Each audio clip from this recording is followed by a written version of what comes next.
আসসালামু আলাইকুম। আমরা চলে আসলাম শাহজাহানপুর গরুর হাটে দেখতে। কিছু গরু উঠেছে, দেখতে ছিলাম গরুগুলো দেখতে আসলে কীরকম মোটা তাজা আছে বা কীরকম কোন দেশ থেকে আসে, দাম কীরকম এই বছরের, তা দেখতে চলে আসলাম শাহজাহানপুর রেল কলোনির গরুর হাট। দেখতে থাকুন আমাদের আপনারাও।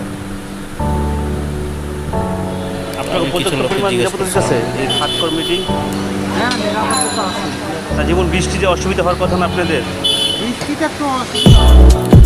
এত বৃষ্টি হয়েছে, তাদের কোনো প্রবলেম হচ্ছে কি না, এত গরু নিয়ে আসে, এই জন্য আর কি তাদের কাছে তাহলে অসুবিধা হলে আমরা কাছে জানাবো আর কি।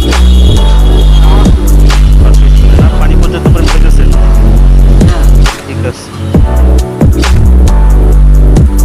এটা হচ্ছে শাহজাহানপুর রেল কলোনি গরুহাটের মেন মাঠ।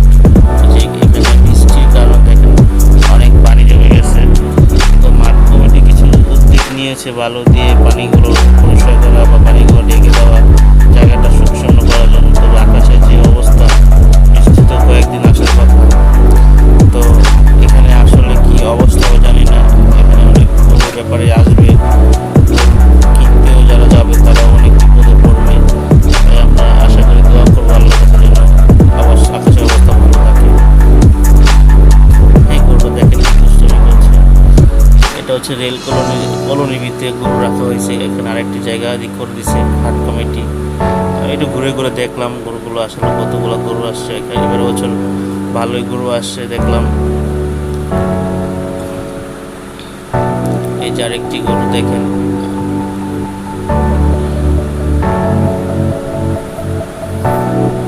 আমি তো আসলে প্রফেশনাল ক্যামেরাম্যান না, তাই যেরকম পারতেছি আপনাদের দেখানোর জন্য চেষ্টা করতেছি, সাথে আমিও দেখতে আসলাম। আমাদের ভিডিওগুলো দেখে যদি ভালো লাগে তাহলে চলে আসতে পারেন গরুগুলো নিতে। এটা শাহজাহানপুর রেল কলোনি মাঠ। কিছুদিন আগে যেন আগে মেলা বসছিল, সেই মাঠেই গরু হাট দিয়েছে সিটি কর্পোরেশন। এই গরুটা আমার খুব ভালো লাগছে, কালো গরুটা। যদিও আমরা কোরবানি দিতে পারি না এত বড় গরু, তাদের সামর্থ্য আছে গরু পছন্দ করে নিতে পারে।